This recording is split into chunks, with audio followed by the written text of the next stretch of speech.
alaykum. Va alaykum salom kamtar. Balandtar suxan kunit agar mumkin boshad. Go'sh mekinim shumoya. Tak savol dashtam ustoddan. Marhamat. Men masalai bachchaga xil mablag'i jam qildi yodidan va kutxon ekandan. Qanzanit. Shuma yagon kitobi mana shuma xondagimi? Jay xondagi? Yagon kitobi mana shuma xondagi yo ne? Ne xongan. Шумо набошад китоби мана ёбеду, номаш китоби «Мой гениальный ребёнок» в таги китобам аст. Ҳава гирифта хонед. Ма унҷиба як чанда системаҳо додаги ин китобба. Мана якта короткаша мегум шумоба. Ман чӣ хеле ки фарзандҳои худамба ёд метиҳам, ҳамин хел мегум шумо, ман чӣ хел мекунам. Ман фарзандҳомба, то есть русига мезанам, хафа наши, майлаш, барои ки осон диққат карда нигоҳ кунед. Внимание обратите. Что надо ребенку в первую очередь в его сознание вкладывать? Несколько вещей. Трудиться выгодно, умным быть выгодно, образованным быть выгодно, стремиться самостоятельным быть выгодно. Четкая система финансовой дисциплины и систематичный подход управления своим финансовым положением выгодно. И с самого детства этого надо научить.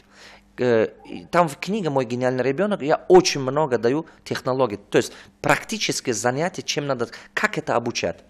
Одно из примеров скажу. Я как делаю с своими детьми? Каждой пятерке обучаю 100 сом. Это кыргызский сом, 100 сом, каждую пятерку обучаю. И внимание обратите. А потом, когда 10 накапливает, я добавлю одно из них бонусом. То есть это означает, что когда 10 накопил, 11 он имеет право потратить на себя. Это ребенок накапливает, на 11 себе потратит. А потом проходит через некоторое время, месяц, 2 месяца. Если я вижу, что эти деньги, которые у него есть, он не потратил, добавлю еще 10% бонуса. Это я вкладываю в сознание ребенка то, что сохранить деньги всегда выгодно. Капитал всегда приумножается. Он из самого детства уже понимает, что капитал приумножается. Вот, мой ребенок, сейчас моя дочка учится в 4 классе, в 3 классе даже, она мне говорит, папа говорит, я хочу поехать с тобой, говорит, в Таджикистан. Я говорю, хорошо, а что ты хочешь делать? Она говорит, купи мне, пожалуйста, вот это аппарат, который это коктейли делает. А у меня, говорит, половина денег есть, половина не хватает, спонсируй меня, пожалуйста. Это слово до слов, которое она мне говорит. Я даже не знаю. Я говорю, где ты этого научилась? Она говорит, я ходила на курс, как это делать, я научилась этому. Она ходит на курсы, как торты делать. 3 курс, 3 класс. Она учится у меня в Оксфорде. И я специально платил, чтобы обучали их. И она ходит туда, и она мне говорит, я ходила туда-сюда, говорит, я училась, как делать торты, я училась, как делать коктейли, я училась делать это. И у меня есть денег и капитал, который я хочу вложить туда, на оборудование для этого. Но у меня не хватает, а ты меня спонсируй. Я тебе через 5 закрою этого в течение полугода. Представляете?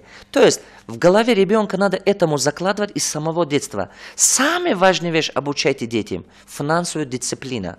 Поверьте, любой бизнесмен, который не понимает финансовую дисциплину, он все равно банкротится. Дайте ему хоть $100 000, все равно заканчивается банкротство. Не деньги для человека богатым. Человек для богатым те черта, те способности, те навыки, которые есть у богатых людей. Поэтому эти способности надо из детства своим детям обучать.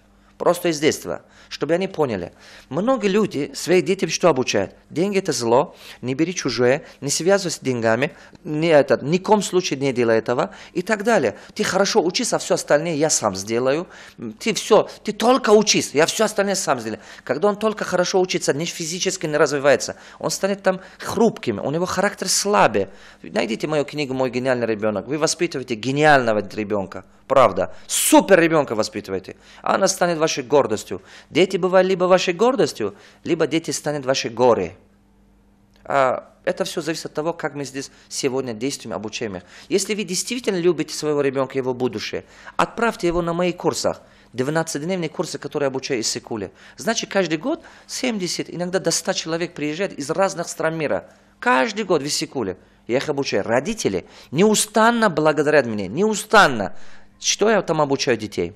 Как стать лидером, как найти свою сильную сторону, чтобы сильную сторону раскрыть, как быть профессионалом, как управлять деньгами, как финансовый интеллект формировать и так далее, и так далее. Это как, знаете, дети отсюда уезжают, у них есть стратегия жизни расписана, он четко знает, на что потратить свою жизнь. И ему не сломаешь, у него формируется внутренняя сила, которая Его соблазнами потом не сломаешь, этими водками туда-сюда или этим. Понимаете, если вы не вкладываете в сознание своего ребенка быть сильной личностью, тогда общество забирает у вас ребенка. Общество что вкладывает в голове? Вкладывает того, что его будущее у кого-то там бедность, у кого-то тюрьма, у кого-то наркомания, а сейчас у кого-то интернет более доступный, становится информация очень сложна. Личности человека сломать сейчас очень легко, потому что соблазнов очень много. خلاصه گپم این که اگر شما فکر فرزند خود را با چیزی سازنده اگر غنی نگردانید چیزهای بسیاری هستند که در زمان معاصر از آن جمله در اینترنت و در دیگر رسانه‌های اخبار عموم میتوانند این فضای خالگی معنی سری فرزند شما را اشغال کنند. برای همین با کتابخوانی مشغول کنید، عادت کنید که آنها کتاب خوانند، دانش آموزند و البته من هم همچون یکی از شاگردان استاد سید مراد دولتов توصیه میدیم که از کتاب‌ها و اثرهای سید مراد دولتов پیوسته استفاده برید. یک چیزی говорю. Все чизовские нишуны оянды инсунас. 3 вещи определяют будущее человека. Запомните их, пожалуйста. 3 вещи. Что ты читаешь, кто твой наставник, с кем ты общаешься, кто твои друзья. Глядя на это 3 вещи, сразу можно узнавать человека, где будет через 10 лет или через 20 лет. Через 50 лет. Его будущее определяется это 3 вещами. Всего лишь 3 вещи. Что ты читаешь, кто твой наставник и кто твои друзья, с кем ты общаешься. Позаботься об этих 3 вещей.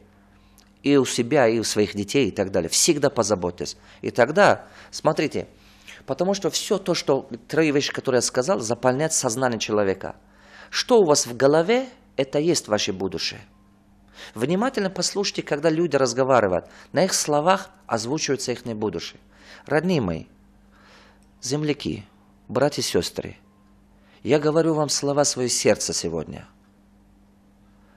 Берете, используйте, получите плоды однозначно. Не берете, это тоже нормально. Половина из вас будут обсуждать это все. Вместо того, чтобы брать что-то и делать. Разве я вам что-то плохой совет давал? В прошлый раз один человек мне сказал, Давлатов, это же понятно и так далее. Я говорю, даже если понятно, тебе терпения нету его послушать. Потому что ты внутри очень бедный. Внутри у тебя гнев, внутри у тебя фасад, понимаешь? Геноя много. Поэтому тебе даже понятия нету, как это понимать. И он мне говорит, ни один богатый других не хочет свои секреты рассказать. Я говорю, чего ты взялась-то? Потому что ты никогда не был богатым, поэтому так думаешь. По-настоящему богатым. Дорогие мои, вот почему я этим занимаюсь. Иногда люди думают, что как будто Давлатов следует какой-то корыстной цели. Я эти вещи говорю для того, чтобы все слушали. Моя философия жизни, у каждого человека должна быть какая-то жизненная карета, какая-то ценность. Вот одна из ценностей, которую я формировал для себя. Я формировал для себя такую ценность, которую соблюдаю. 114 ценностей с моей жизни. Я их расписал. Это те ценности, которые никогда нельзя нарушать. Одну из них, вот она моя философия жизни. Каждый день учиться у земли. Потому что в Коране почитал, что написано, мы создали этот мир для вас примером. И тогда думал, ух ты, значит вокруг меня есть чудо пророка, чудо Бога, я должен это чудо видеть просто. И вот каждый день я тренирую себя быть как земли. Я учусь от земли. Земля для меня настоящий наставник. И я постараюсь отражать это состояние. Что это означает? Земля, любой семена, какая бы ни попадает, она встает и просветает, и начинает светиться, и давать плоды.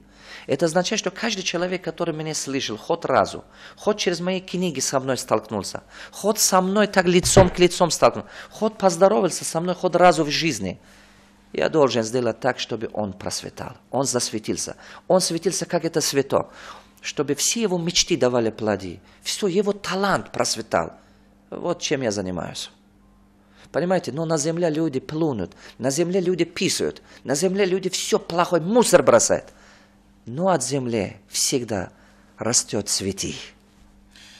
Это первое, что хочу вам сказать. Второе. Когда вы чего-то добьетесь в жизни, помните вторую вещь, которую я сейчас буду говорить. Ни одна река свою воду сам не пьет. Ни одно дерево свои плоды сам не кушает. Солнце не светится и свою теплоту сам не использует. И ни один цветок свой аромат сам не использует. Живите ради других. Служите народу. Служите Богу. Через тот талант, который Бог давал, служите людям, приближайтесь к Богу. Служение. Нету высшей цели, чем служение. Человек, который только работает, чтобы себя живет и кормить, или своих детей обеспечить, или только дом построить, себе машину купить, он забыл, что такое быть человеком. Жить ради других – это естественный закон, требование жизни. Дайте все то, что у вас есть другим. Все свой талант, все, что у вас есть, поделитесь. Тогда смерть слабо перед вами. Не то, что чья-то критика, не то, что чья-то барьер. Даже вы победите смерть. Смерть не может отнимать от вас доброе дело. Смерть не может отнимать у вас то деяние, которое вы делаете. Делите своей любовью, делите своим временем, делите своей мудростью, делите все то, что у вас есть в этом мире. Только тогда выйдешь за пределы рамка нужды, и ты станешь по-настоящему богатым, по-настоящему мудрым, по-настоящему успешным. Я бы пожелал каждому, кто сегодня слышит меня, чтобы ты жил как цветок. Если ты понял эту ценность, эту философию, о которой я говорил, ты будешь красиво жить, как цветок. Ты будешь, как солнце, всегда светиться. Руками солнце не закрываешь. Будут у тебя люди, которые тебя будут критиковать. Будут люди, которые тебя будут обсуждать. Будут люди, которые сомневаются в твои слова. Но ты будешь светиться и светиться. Будешь всегда на высоте. Потому что ты истину говоришь. И всегда, как река, ты будешь несущей жизни. И это прекрасная жизнь. Счастливая жизнь. Это надо просто понять и делать. Я думаю, что для понимающего человека то, что я говорил, это такой урок. Понимаете, человек 100 лет порой живет, но никогда это не поймет и не задумается об этом. Это настолько глубокая философия. Дорогие мои, просто послушайте, наберите терпения, эти вещи послушайте и читайте эти книги. И я вам желаю, я ваш слуга, я не вам учитель, я ваш слуга. Если вдруг кому-то из вас эти вещи хоть в чем-то 1% помогут, я буду сказать, что благодаря Аллаха, что дал мне возможность быть слуга своего народа.